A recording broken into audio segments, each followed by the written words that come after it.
Oke, kali ini di depan saya ada sebuah produk switch PoE dari Ruiji. Serinya adalah RG ES218G CP begitu.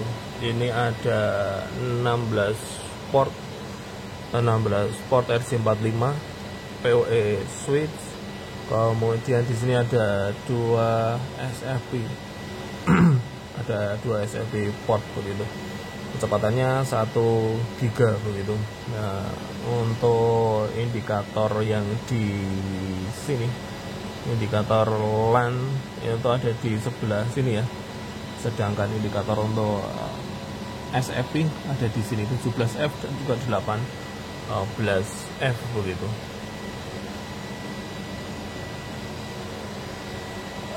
Nah, di buku panduan untuk memulai instalasinya itu unitnya seperti ini. Dia support dengan ini untuk PoE seperti ini. Ada 8023AF, 8023AT. Ini beberapa access point dari Ruiji menggunakan standarisasi ini 3F dan juga 3AT. Oke, ini bisa dilihat untuk SMP-nya 100 per 1000, switching capacity 36 gigabit per second. Jadi ini full duplex 18 port terpakai semua di full traffic 36 giga. Kemudian ini dia maksimal output power PoE atau PoE plusnya itu 240 watt. Kemudian overall maximum output power is 280 watt. Ukurannya sekian. Kemudian ini ada mounting untuk rak mount ya. Jadi bisa ditaruh di rak kawan-kawan semua. Untuk melakukan konfigurasi ini setting taruh kabel LAN di port yang ini kawan-kawan. Jadi untuk yang Ruiji ini PoE ini itu untuk uplink itu ada ini, ada port 15, 16 dan juga 17, 18. Nah, untuk melakukan konfigurasi saya taruh di selain itu ya, selain untuk uplink. Ini IP-nya. Kemudian sudah saya masukkan ke browser, jadi tinggal setting IP-nya komputer. Ini contohnya aja, saya ambil 201, ini mudah lah. Kemudian tembak ke IP ini, kemudian tembak ke IP ini 10.44.200. Nah, ini adalah tampilan awal dari switch PoE Ruiji. Ini seperti bisa dilihat kawan-kawan semua, ini diperhatikan dengan sangat ya di bagian ini. Nah, ini uplinknya itu ini nomor 15, 16, 17 dan juga 18 ini uplinknya. Kemudian ini downlinknya. Jadi untuk ke bawah itu pakai ini, kemudian untuk ke atas atau internet pakai uplink ini. Ini untuk informasi dasar seperti ini. Dia menggunakan firmware, kemudian serial number, kemudian uptime-nya baru beberapa menit yang lalu. Kemudian ini ada ini seperti dashboard begitu ya. Seperti dashboard, kawan-kawan bisa melihat semua. Ada port info, ada port status. Ini ada speed, statusnya dulu disable atau enable, kemudian ada speednya. Kemudian fungsi duplex atau full duplexnya, atau half duplexnya. Kemudian ada flow control, dan ini ada PoE action begitu. Oke. Masuk menu satu persatu aja. Kemudian sistem setting device informasi. Oke, seperti ini. IP ini nanti begitu ada dapat IP DHCP dia akan muncul. Kemudian akun setting ini masih default, belum ada perubahan apapun. Reboot, upgrade, restore, kemudian monitoring. Ada monitoring untuk melihat monitoring switch, kemudian port statistik. Port statistik itu seperti traffic ya, trafficnya. Nah ini ada TXRX, ini port 11 karena saya memasukkannya di port 11 ini. Nah, kemudian di sini ada TXRX-nya monitoring begitulah ya, monitoring standar. Kemudian lanjut kabel diagnostik, apa ya ini, diagnosa kabel, loop guard, jadi proteksi terhadap looping begitu. Kalau di jaringan kita sering menemukan ada kondisi looping pada switch terutamanya, pada hub atau switch. Nah, kemudian ini ada masuk ke port setting. Di bagian port setting ini kita bisa memilih disable atau enable. Ini milih port berapa yang mau dikonfigurasi atau memilih semua port begitu. Kemudian yang mau di setting apa, dimatikan atau dinyalakan, kecepatannya mau dikasih berapa, kemudian fungsinya full duplex atau half duplex. Kemudian ada flow control juga bisa diaktifkan atau dimatikan. Kemudian di sini ada port mirroring.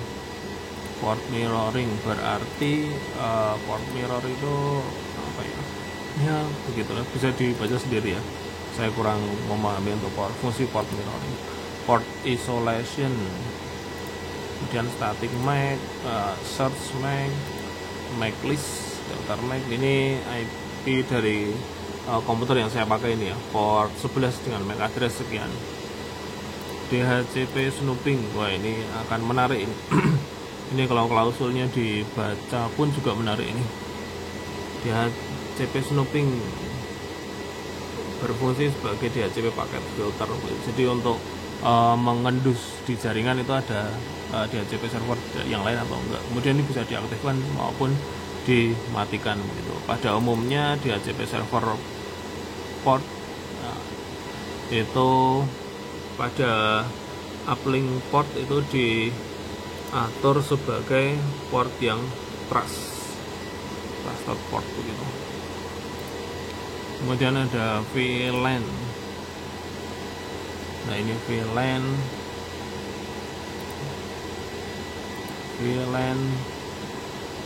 member dulu ya, VLAN member kosong, VLAN setting ke kosong, QoS untuk traffic flow atau traffic manajemen bandwidth. Nah ini mana rule-nya apa, statusnya apa, limitasinya berapa begitu. Kemudian untuk stream control, kemudian dan juga terakhir PoE setting. PoE setting seperti yang dideskripsikan di depan tadi, itu dia punya total power 240 watt, kemudian 0 watt yang terpakai, kemudian tersisa 240 watt. Work statusnya adalah normal begitu. Nah ini akan saya kasih uji coba begitu, uji coba diberikan beban begitu. Oke. Ini internet ya. internet saya pasangkan di uplinknya itu kan tadi ini 15, 16 dan juga 14. Kemudian ini saya taruh di bawah saja. Nah, saya taruh di bawah, dia ada internet ini nomor 16. Kemudian cek di nomor 16 bagaimana kabarnya. Oke, sebentar. Coba ke homepage, ke dashboard. Nah bisa dilihat port 16 terisi ya, terisi. Kemudian masuk ke IP setting, dia otomatis langsung terisi juga IP-nya begitu. Oke. Nah kemudian kembali lagi ke menu PoE ini port 17 dan juga 18 ini yang dipakai untuk SFP ya, jadi memang unsupported begitu. Nah kemudian ini saya ada Ruiji seri 720L. Ini satu dipasang di port 1. Oke. nyala ya. Ini nyala duluan.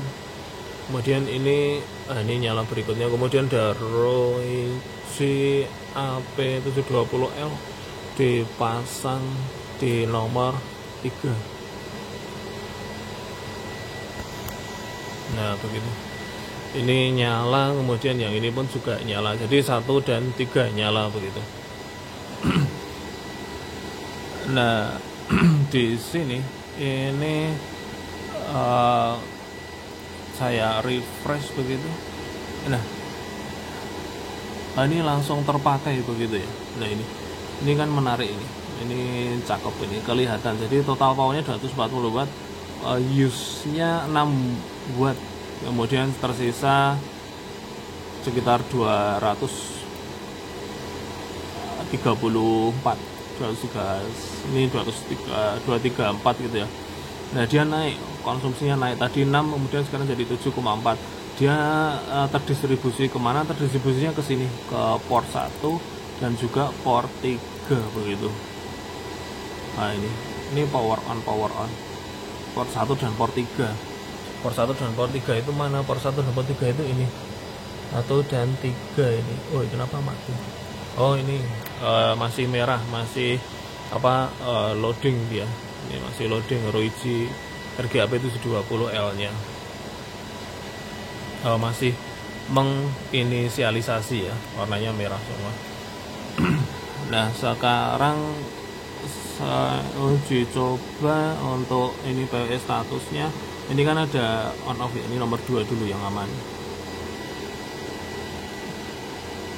Oh harus nyeting dulu. Oh ya, ini juga ada perubahan di sini ya. Begitu ini muncul, ini dia akan berwarna hijau, kemudian ini kosong. Kemudian saya kembali ke POE lagi. Oke, lanjut ya kawan-kawan. Ternyata tadi perlu disetting dulu passwordnya begitu. Jadi password ini harus dikasih password dulu, baru kemudian bisa menggunakan fungsi yang ini. Oke.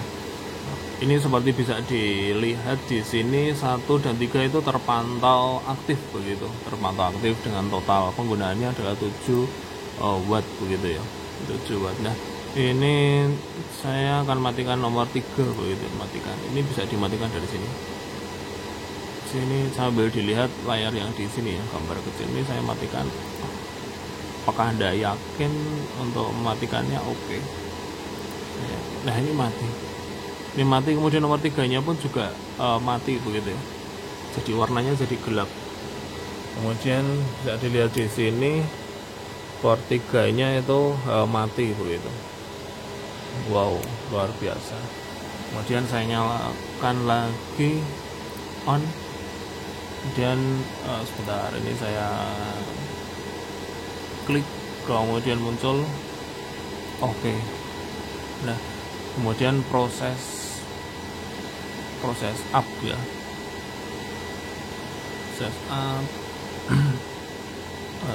Sini sudah warna hijau, kemudian usernya juga kembali ke 7,3. kemudian port yang nomor 3 dari Roichi 720L itu menyala semua begitu. Wah luar biasa, ini bisa kita manfaatkan untuk melakukan restart begitu ya, baik itu mungkin CCTV, mungkin access point, mungkin juga antena atau perangkat lain yang menempel di switch POE Manage Roichi seri 218GC ini. Oke, sekian dulu, semoga bermanfaat. Assalamualaikum warahmatullahi wabarakatuh.